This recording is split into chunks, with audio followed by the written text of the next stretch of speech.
세 번째, 뭐라고 했어요? 자, 히브리서 1장 2절, 3절은 좀 비춰주실래요? 3절. 3절. 방송실? 오케이. 자, 3절. 아, 이건 베드로전서인데? 오케이. 자, 첫 번째 뭐였어요? 2절에 이제 두 개 했으면 세 번째 뭐죠? 그분은 하나님의 영광의 광채다. 이렇게 표현해요. 영광의 광채다. 이런 얘기입니다. 하나님의 영광의 최고 본이 누구라는 거예요? 예수 그리스도라는 거예요. 아까 우리 영광에 대한 얘기 많이 했죠? 하나님의 영광의 최고의 그 자리에 있는 게 누구라고요? 예수 그리스도라 이렇게 말하는 거예요. 예수님 보면 누굴 볼 수 있어요? 하나님을 볼 수 있어요. 이런 얘기입니다. 자, 여기 지금 본당 안에 불 켜져 있어요? 꺼져 있어요? 켜져 있죠? 뭘 보면 알아요? 그 스위치 확인 안 해도 밝으면 불이 들어와 있는 거라 이거죠. 똑같은 얘기입니다. 예수님을 보면 누구를 알 수 있다? 하나님 알 수 있다는 거예요. 하나님 계신 거 알 수 있다는 거죠. 예수 그리스도가 하나님의 영광의 광채이기 때문에 그 광채이신 예수님을 보면 누가 계신 걸 알 수 있다고요? 하나님 계신 걸 알 수 있다는 거죠. 그러니까 예수님을 본 사람은 하나님을 보여달라고 말할 필요가 없다는 거예요. 그분이 하나님의 영광의 최고봉이기 때문에 그분을 보면 아, 누가 계신다? 하나님이 계시구나. 이걸 그냥 안단 말이에요. 안단 말이에요. 그래서 예수님은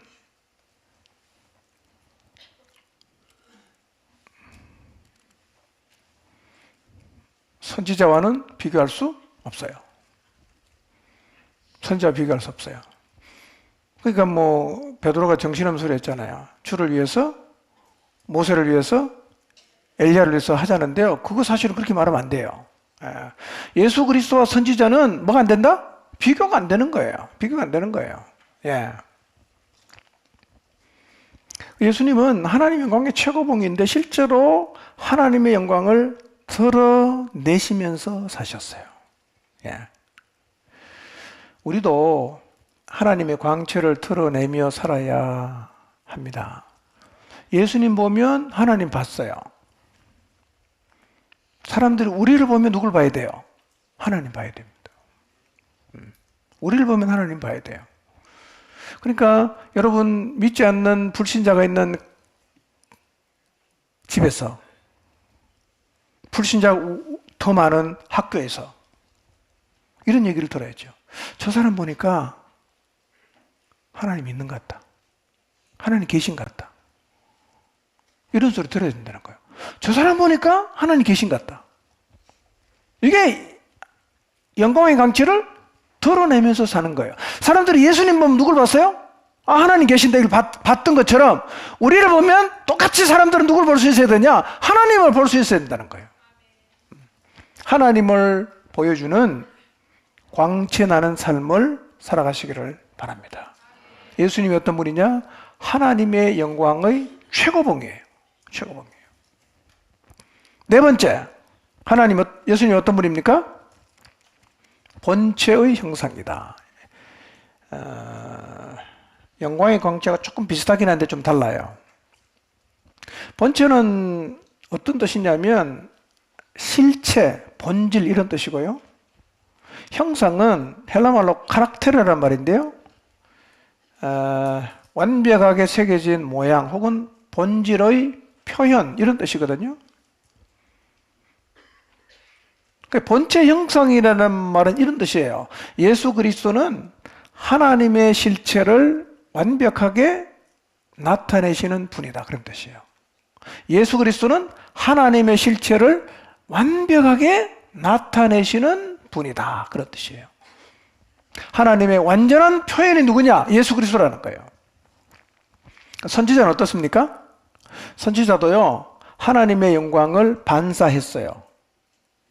그런데 선지자는 본체의 형상은 아니었어요. 반사했어요. 예수 그리스도는 본체의 형상입니다. 그러니까 예수님하고 선지자는 비교가 돼야 안 돼요? 안 된다는 거예요. 비교가 안 된다는 거예요.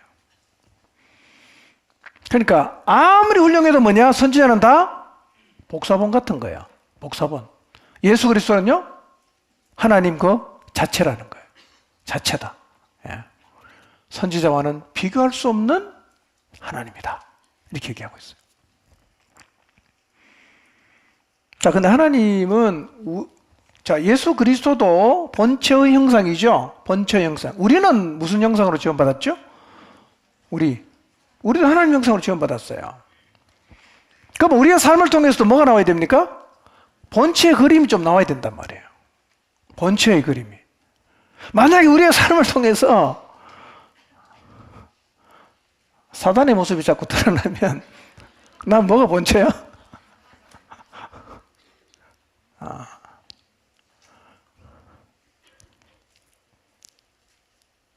본체의 그림이 나오려고 하면 어떻게 하면 될까요?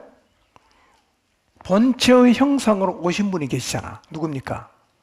예수 그리스도. 본체의 형상으로 육신을 입고 이 땅에 오신 분이 계시잖아. 그러면 그분을 본받아야 된다는 거예요. 성부 하나님은 본 적이 없어요. 잘 몰라요. 근데 성자 예수님은 하나님의 본체 모습 그대로란 말이에요. 그리고 그분을 통해서 우리는 하나님을 보는 거란 말이에요. 그럼 우리가 하나님 형상대로 살려고 하면 하나님의 형상이신 그분이 와 계시니까 말씀하셨으니까 그분이 살아간 삶을 그대로 본받아서 살면 되죠. 어떻게 본받죠? 예수님을? 예수를 어떻게 본받죠? 바울은 이렇게 말했어요. 내가 예수 그리스도를 본받은 것 같이 너희는 나를 본받아라 그랬어요. 자, 고린도전서 11장 1절 한번 읽어보겠습니다. 시작.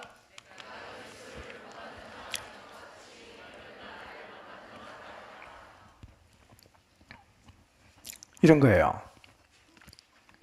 자, 맨 앞에 누가 있죠? 그리스도가 있는 거예요. 그 뒤에 누가 있죠? 바울이 있는 거예요. 그 뒤에 누가 있어요? 바울을 통해서 예수님 믿은 사람이 있다는 거예요. 그러면 이 사람들이 예수님을 본받으려면 어떻게 하면 되죠? 바울을 본받으면 돼요. 바울은 예수님 본받으면 되고요. 예. 이렇게 얘기를 하는데요. 롤 모델은 누구냐면 예수님이죠. 근데 우리는 지금 예수님 볼 수 있나요? 볼 수 없죠. 그리고 예수님께서 하신 말씀도 잘 몰라. 그럼 어떻게 하면 되죠? 여러분이 하나님 형상대로 지음을 받았어요? 본체 형상을 좀 드러내는 삶을 살아야 되는데 교회 처음 나온 사람은 사실은 뭐 예수님이 어떤 분인지 잘 몰라요. 어떻게 살아야 되는지도 잘 몰라요. 그럼 뭐가 필요할까요? 내 바로 앞에 있는 사람 모델이 필요하다는 거예요. 사람 모델. 예. 그럼 누군가가 앞에서 살아줘야 돼요. 누군가가. 이런 거죠. 화해는 어떻게 하는지 예수님이 안 보여주잖아. 누군가가 보여주는 거예요. 고난과 이해할 수 없는 상황 앞에 섰을 때 어떻게 행동해야 되는지 보여줘야 돼요. 이웃은 어떻게 섬기는지, 억울한 일 당하면 어떻게 소화를 해야 되는지, 영혼은 어떻게 돌보는 건지, 기도는 어떻게 하는 건지 보여주는 사람이 있어야 돼요. 보고 따라가는 거죠. 보고 따라가는 거죠. 그래서 항상 우리에게는 뭐가 필요합니까? 앞선자가 필요한 거예요. 본이 되어줄 사람이 필요한 거예요. 앞선자는 뒤 따르는 사람이 보고 배울 수 있는 본이 돼야 돼요. 뒤 따르는 사람은 앞선 사람을 본 삼아서 따라가야 돼요. 그래서 우리 모두가 본체의 형상이신 예수 그리스도를 닮아가게 되기를 바랍니다. 예. 신앙에는요, 물론 우리가 예수님 따라가야 돼요. 하나님 따라가야 되는 거 맞습니다. 그런데 실제로 우리의 삶의 많은 부분이 있는데요. 그 많은 부분들 가운데서 어떻게 살아가야 되는지는 주님이 보여줄 수 없어요. 누가 필요합니까? 우리 앞에 서 있는 사람이 필요하다는 거예요. 앞에 서 있는 사람. 그러니까 앞에 서 있는 사람이 잘못하면 뒤에 사람도 잘 못합니다. 그래서 교회는요, 앞선 사람이 잘못하는 교회는 뒤 사람도 다 그걸 배워갖고요, 교회가 계속 나빠집니다. 앞선 사람이 잘 가면요, 그거 다 보고 잘 가기 때문에 좋은 교회는 계속 좋은 교회가 되는 거예요. 예. 앞섰다고 생각하시는 분, 본체 형상 대신 예수 그리스도를 잘 반사하며 살아가시길 바랍니다. 예. 교회는요, 사실은 앞선 사람이 굉장히 중요합니다. 예. 앞선 사람이 역할을 잘 하고, 따라오는 세대가 잘 보고 배우면요, 사실은 교회는 희망이 있어요. 예. 여러분 잘 보세요. 싸우는 건 계속 싸웁니다. 갈라지는 건 계속 갈라집니다. 왜 그런지 아십니까? 그걸 다 보고 배웠거든요. 어떻게 분열을 조장하는지, 어떻게 싸우는지, 이것만 다 배웠어요. 어떻게 기도하는지, 어떻게 영혼을 섬기는지, 어떻게 인내하는지, 이걸 배워야 된다. 교회에서 엉뚱한 걸 배웠어요. 누가 잘못한 겁니까? 앞선 사람이 잘못한 거예요. 앞선 사람.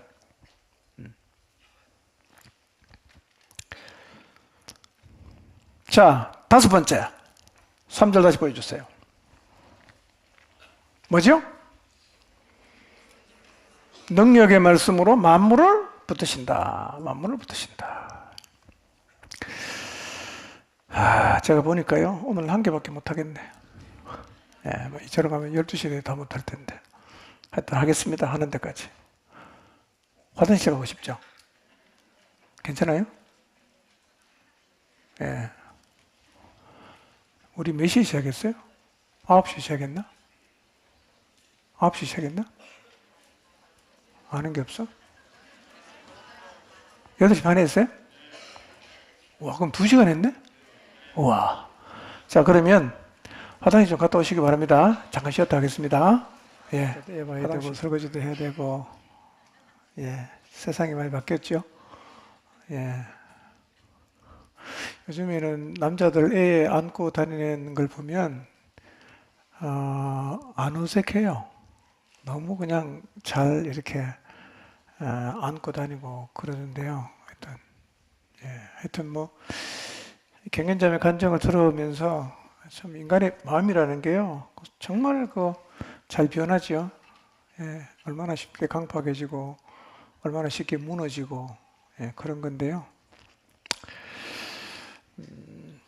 하여튼 하나님 앞에는 무너지는 게 은혜입니다. 이번 수련회에 하나님 앞에 좀 무너지시기 바랍니다. 예, 그분은 창조적, 우리는 피조물이고, 예, 그분 앞에 우리가 대들면, 예, 남는 게 없어요. 자, 히브리서 1장 2절 3절 한번 비춰주시고요. 이제 맥이 좀 끊기긴 했는데, 우리가 지금 무슨 얘기하고 있냐면 예수 그리스도가 누군가를 소개하고 있죠. 자, 첫 번째 뭐였죠? 만유의 상속자였죠. 만유의 상속자. 두 번째는 뭐죠? 예, 모든 세계를 지으신 창조자. 세 번째는요? 영광의 광채. 네 번째는요? 본체 형사. 이제 다섯 번째, 여섯 번째, 일곱 번째 남았죠? 세 가지 좀 하겠습니다. 예수 그리스도가 어떤 분이신가? 만물을 붙드시는 분이다고 말씀하고 있습니다. 예수님은 지금 만물을 유지하시는데요. 그 지구 안에 보면 법칙들이 많이 있거든요. 이 법칙들이 존재를 하기 때문에 지구가 존재를 할 수 있는데, 사실은 이 중력의 법칙이라는 것을 통해서 사실은 지구 안에 우리가 이제 살 수 있게 됐는데요. 이런 법칙들이 작용하게 해서 하나님은 지금도 이 세상을 유지를 하시는 거죠. 계절이 있고, 그 다음에 심음과 거둠이 계속되게 하시는 것. 이게 사실은 저절로 되는 게 아니고요. 하나님이 이제 붙들고 있는 거죠. 그리고 지구 안에 법칙을 그분이 만드시고, 그 법칙이 고장 안 나고 유지가 되게 하는 거죠. 집에 물건 사서 한번 사용해 보세요. 몇 년 쓰면 다 고장 나지 않습니까? 예, 뭐 아무리 좋은 메이커도요, 일정한 기간이 지나가면 고장이 나기 시작합니다. 우리 교회 에어컨이 지금 14년, 15년째 되는데요. 계속 고장이 나요. 그럼 또 갈아야 되고 수리해야 되는데요. 어떻게 지구의 법칙은 고장이 안 날까요? 고장 나면 끝납니다. 고장 절대로 나면 안 돼요. 예. 그러니까 이 하나님이 지금도 만물을 붙들고 계시고 이 지구가 유지하기 위해서 그분이 만들어 놓으신 법칙들을 지금도 계속 유지하게 하시죠. 근데 하나님은 지구만 붙들고 있는 게 아니라 사실은 우리도 붙들고 계셔요. 우리도. 예. 피가 돌게 하시고 호흡을 하게 하시고, 예. 그러니까 만물을 붙들고 계시는 예수님하고 그 다음에 하나님의 심부름꾼으로 하나님의 입이 되어서 하나님이 주시는 말씀을 사람들에게 전해준 선지자와는 비교가 안 되겠죠? 예, 우리의 삶을 하나님이 붙잡고 있다는 사실을 믿으시기 바랍니다. 자, 그런데 인생을 살다 보면 인생이 내가 원하는 대로 될 때가 많아요? 안 될 때가 많아요? 될 때도 많고 안 될 때도 많죠. 예.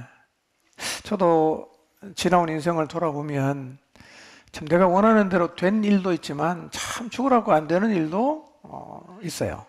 이게 사실은 때로는 우리가 인생을 살다 보면 도무지 이해 못할 일도 만나고 그 다음에 진짜 기가 찬 일도 만나고 때로는 앞길이 막히기도 하고 그 다음에 너무너무 답답한 일도 만나고 뭐 어떨 때는 사방으로 나를 확 이렇게 옥죄어오는 그런 때도 우리가 만나는데요.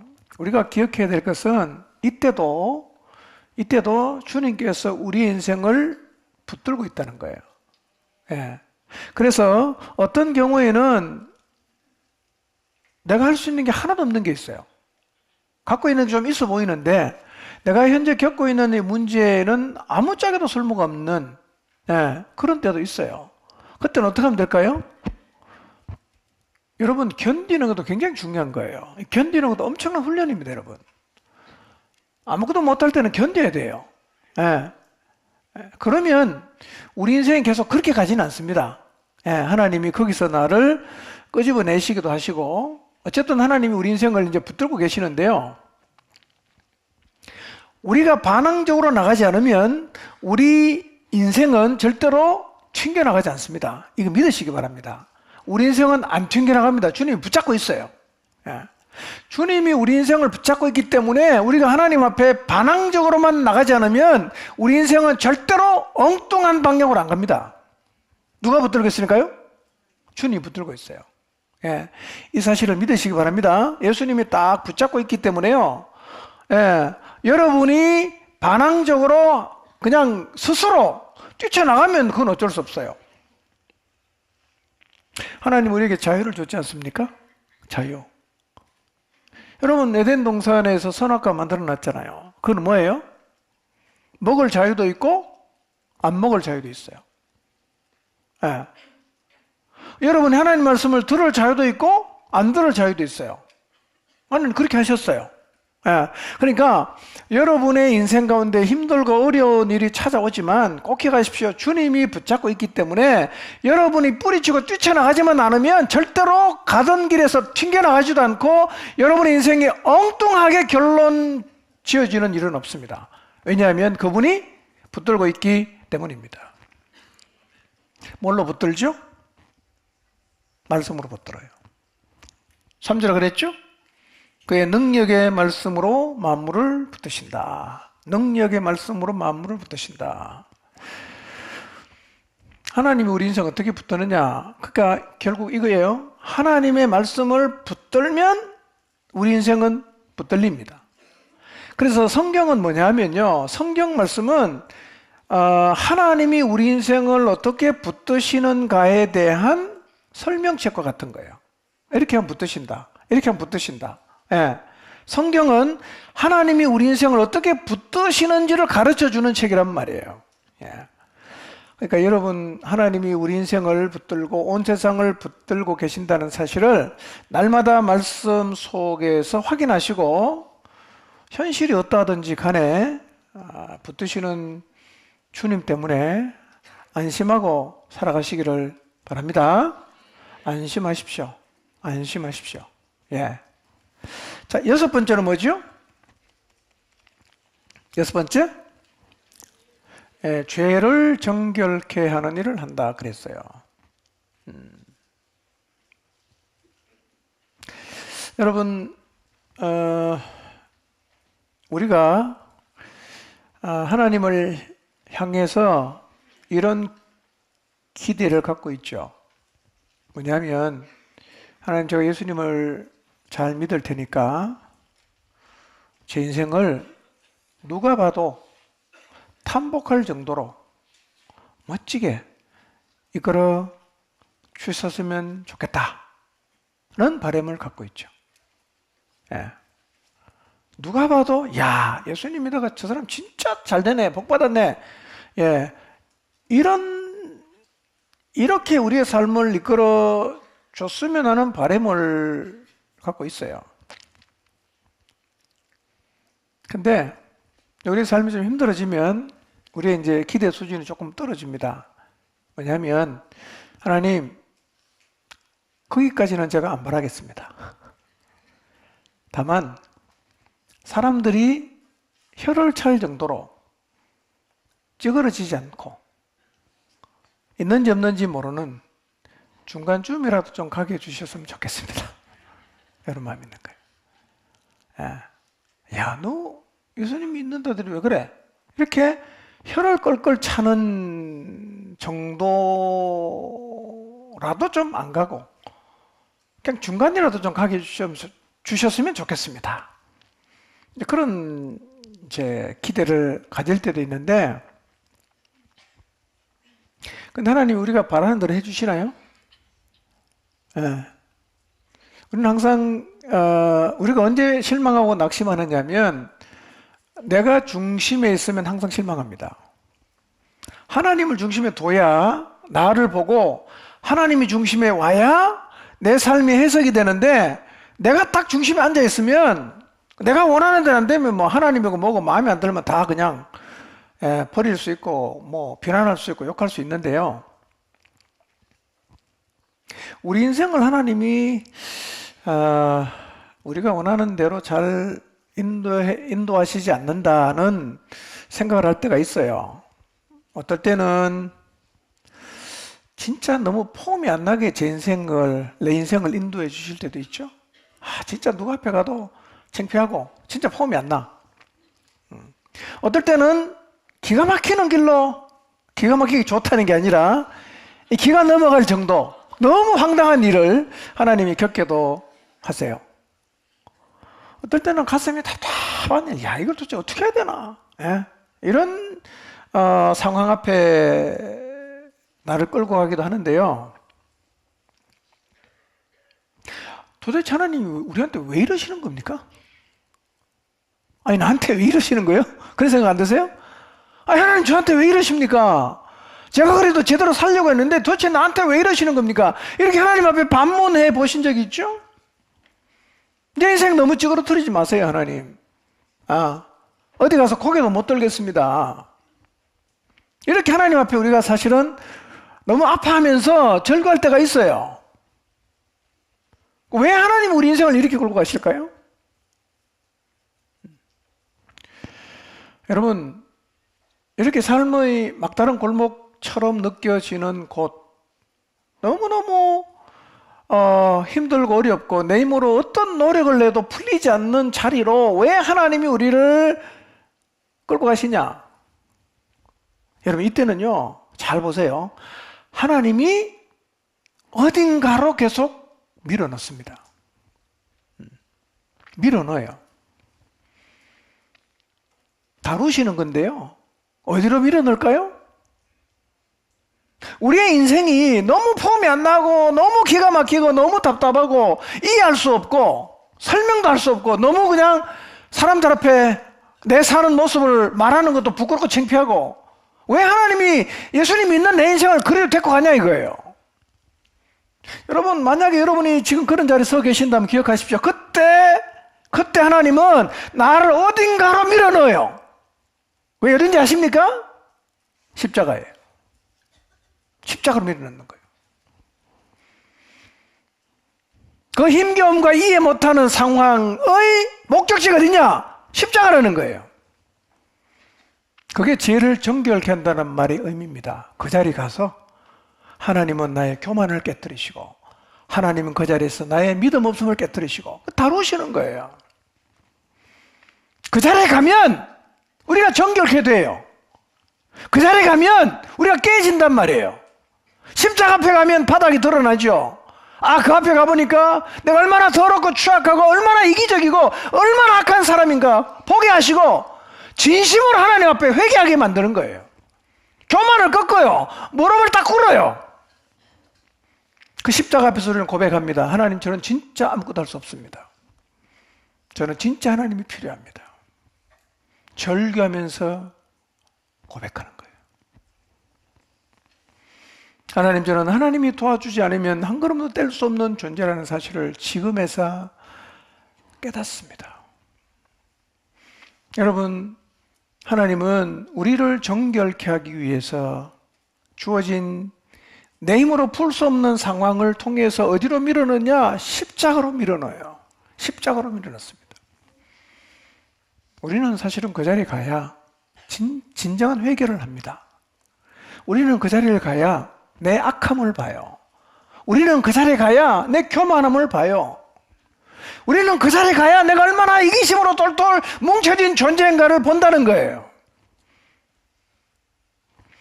여러분, 승승장구가 축복이라고 생각하십니까? 보이는 인생은 잠깐이에요. 보이는 인생 잠깐이에요. 우리는 하나님의 손에 다뤄져야 합니다. 십자가로 하나님이 밀어넣지 않으면 우리의 외식은 빠지지 않아요. 우리의 교만은 꺾이지 않아요. 십자가로 내몰리지 않으면 우리는 허영을 버리지 않습니다. 십자가로 내몰리지 않으면 우리는 욕심을 절대로 내려놓지 않습니다. 십자가로 내몰리지 않으면 우리의 이중성은 해결이 안 돼요. 마음 깊이 숨겨진 죄의 욕망 내려놓을 수가 없단 말이에요. 그래서 하나님은 우리의 죄를 정결케 하시기 위해서 그 자리에 서게 하시는 거예요. 예수 그리스도 그분은 지금도 우리의 죄를 정결케 하려고 우리를 십자가의 자리로 밀어내세요. 주님은 지금도 우리의 죄를 정결케 하는 일을 하시는 분이십니다. 여러분, 하나님이 다루신다고 생각이 되면 무릎을 꿇으십시오. 튕기지 마세요. 우리는 피조물이잖아요. 그분은 창조주잖아요. 갑을 관계에서 그분이 우리를 마음대로 그냥 윽박지르는 분은 아니에요. 우리는 너무너무 사랑하시는 분이에요. 너무너무 안타까워하시는 분이에요. 우리를 정결하게 만들고 싶은 거죠. 우리와 동행하고 싶은 거죠. 먼저 뭘 해야 되겠어요? 꺾어야 되잖아요. 교만, 악함, 외식, 이중성, 이기심, 이게 안 깨지는데 어떻게 우리가 주님의 손에 붙잡힐 수가 있고 주님 나라를 위해서 살아갈 수가 있겠어요? 십자가로 내모십니다. 여러분, 도대체 하나님 나한테 왜 이러시나? 나보고 어쩌란 말인가? 그렇게 절규하게 되시는 분 혹시 계십니까? 도대체 이 문제를 어떻게 풀어가야 되지? 아무리 생각해도 답이 없어요. 뭘 하나님이 원하실까요? 여러분의 능력을 가지고 그 문제를 풀어가기를 원하실까요? 여러분, 하나님이 막아놓은 길은 절대로 못 뚫습니다. 하나님이 뚫어놓은 길은 절대로 바르게 못해요. 그거는 십자가 앞으로 나가야 하나님이 풀어줘야 풀리는 거예요. 하나님 앞에 꺾이는 여러분들 되시길 바랍니다. 죄를 정결케 해야 됩니다. 주님이 그러신 분이에요. 주님이 그러신 분이에요.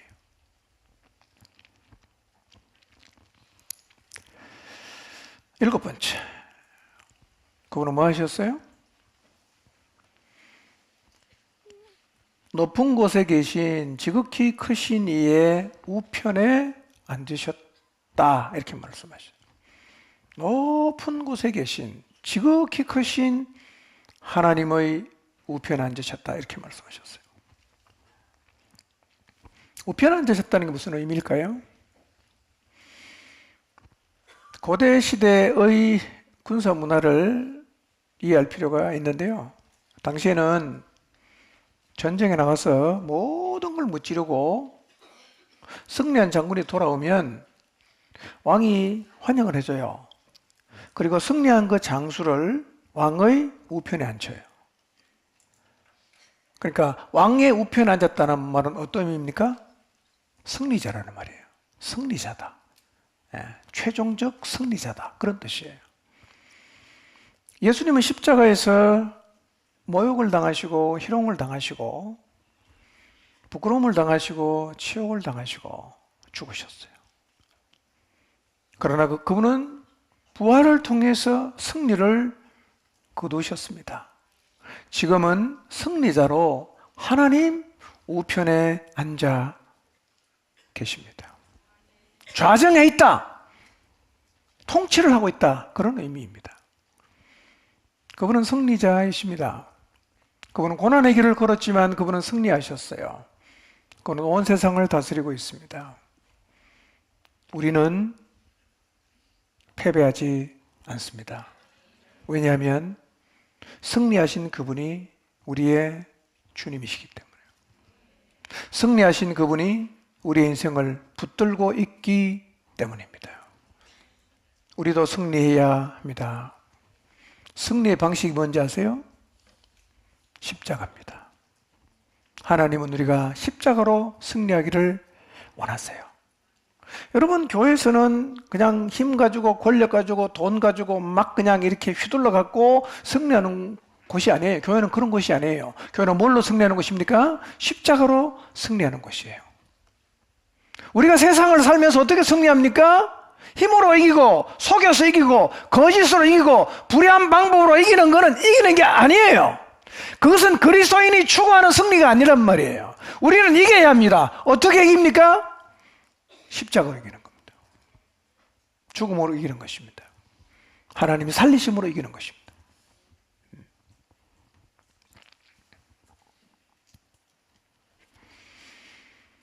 예수님처럼 십자가로 이기시기를 바랍니다. 여러분, 우리 같은 우리 지체들 간에도요, 힘으로 이기려고 하지 마세요. 교회는 그런 데가 아니에요. 거짓말해서 이기려고 하지 마세요.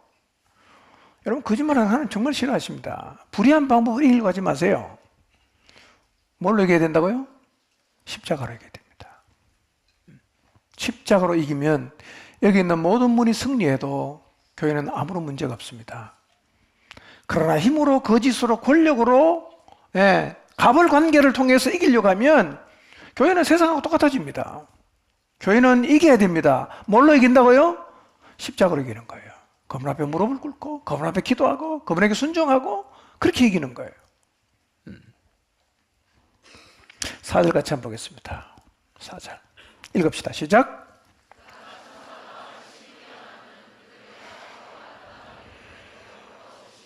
예. 근데 4절부터 2장 끝까지 뭘 비교하냐면 천사하고 예수님을 비교하는 얘기가 나오는데요. 그가 천사보다 훨씬 뛰어나며 그들보다 더욱 아름다운 이름을 기업으로 받았다. 그래서 아름다운 이름을 받았다. 여러분, 예수님이 아름다운 이름을 받았다는 게 무슨 뜻일까요? 예수님은 천사보다 훨씬 뛰어나고 그들보다 더욱 아름다운 이름을 기업으로 받았다 이렇게 말을 하거든요. 여러분, 이 땅에 예수님이 오셨을 때 예수 그리스도의 진심을 세상은 알아주지를 못했어요.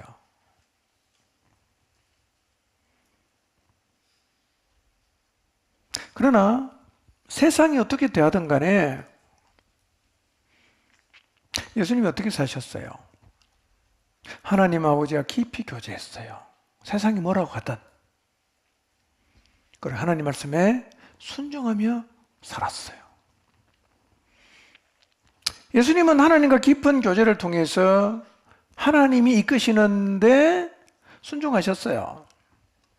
세상이 알아주든 그렇지 않든, 세상이 욕을 하든 그렇지 않든, 미쳤다고 말하든 상관없이 예수님은 하나님에게 순종하며 사셨어요. 그래서 결국 예수님은 아름다운 이름을 물려받게 되셨다고 성경이 말씀을 하세요.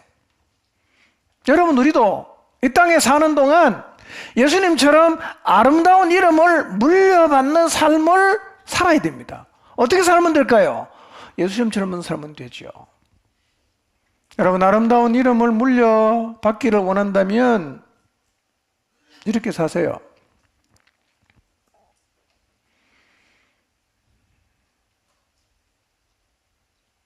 온 세상을 변화시키는 일은 아니에요. 근데 내 안에 주님이 주신 감동을 따라 피곤한 몸을 이끌고 한 영혼을 세우기 위해서 만나서 하나님 말씀을 가르쳐요. 내가 지하 기도실에 가서 1시간 기도한다고 세상이 바뀌지 않는다는 건 알지만 주님이 주시는 감동을 따라 날마다 나는 하나님 앞에 기도를 해요. 사람들은 복음을 전합니다 미쳤다 그러죠. 아직도 그 얘기하나? 이렇게 말을 합니다. 그러나 그들이 어떻게 말하든 어떻게 반응하든 상관이 없이 주님이 내게 주신 마음을 따라 영원한 멸망을 향해 가는 사람 찾아가서 복음을 전해요. 세상에 좋은 평가를 받지 못해도, 사람들이 알아주지 않아도 난 그것과 상관이 없어. 주님이 주시는 감동에 묵묵하게 순종하는 삶이, 이게 아름다운 삶이에요. 여러분, 하나님은 우리가 세상을 깜짝 놀래키는 일을 요구하지 않습니다. 여러분이 하나님이 주시는 감동에 순종한다고 무슨 세상이 뒤집어지거나 그런 일이 없어요. 그러나 하나님은 하나님이 우리의 마음속에 주시는 도전과 감동을 따라, 말씀하심을 따라, 그 일이 때로는 힘들죠. 때로는 벅차기도 하고, 때로는 의미 있게 느껴지기도 하고, 때로는 피곤하기도 하고, 그래요. 그렇지만 상관없이 계속 가는 거예요. 하나님은 우리가 이렇게 살기를 원하십니다. 이것이 아름다운 삶이에요. 알아주면 하고, 안 알아주면 안 하고, 박수 치면 하고, 박수 안 치면 안 하고, 이건 아름다운 삶이 아닙니다. 떠들썩하지 않아도 괜찮아요. 소리 없이 하나님은 이 세상에서 작은 영향을 주는 길을, 하나님의 감동하심을 따라 가기를 원하십니다. 이게 아름다운 삶이에요. 저는 우리 모두가 하나님 앞에서 아름다운 삶을 누가 보든 안 보든, 시키든 시키지 않든, 알아주든 알아주지 않든 묵묵하게 그 일을 감당할 수 있게 되기를 바랍니다. 힘들면 안 하고, 의미 없다고 판단되면 안 하고, 그러지 마시고, 주님이 내게 마음을 주시잖아요. 네, 감동 주시잖아. 말씀 읽으면 하라고 하시잖아. 그거는 여러분 스스로가 판단하지 마시고 그냥 순종하셔야 됩니다. 그냥 순종하세요. 그냥 기도하고, 누가 보든 안 보든 뭐라고 말하든 상관없어요. 영혼 돌보는 일하고, 예, 하나님이 하라고 하시는 그 일을 묵묵하게 감당하는 그 삶을 하나님은 아름다운 삶이라고 말씀하신다는 사실을 기억하시기를 바랍니다. 1장 1절에서 4절의 말씀은 결론은 이거예요. 어떤 피조물도 붙잡지 말고 누굴 잡아라? 예수님을 잡아라. 창조주이신 예수님을 잡아라. 이 말씀은 사실은 오늘 우리에게도 큰 도전이 되는 말씀일 수 있어요. 우리가 이 땅에 살면서 붙잡으려고 하는 게 다 뭐예요? 다 피조물이에요. 영원한 거 아니에요. 피조물을 잡을 건가? 창조주이신 이 그리스도를 잡을 것인가? 사실은 이게 고민할 주제는 아니에요. 고민할 주제가 아니라고. 예. 그러나 우리 믿음이 약해지면요, 이런 문제로 계속 갈등을 하는데요. 꼭 기억하십시오. 예수 그리스도, 예. 그분과 피조물을 두고 어떤 것을 잡을까를 갈등을 멈추시고 그리스도 그분만 붙잡고 살아가는 우리 모두가 되기를 주님 이름으로 축복합니다. 오늘 같이 한번 기도했으면 좋겠어요.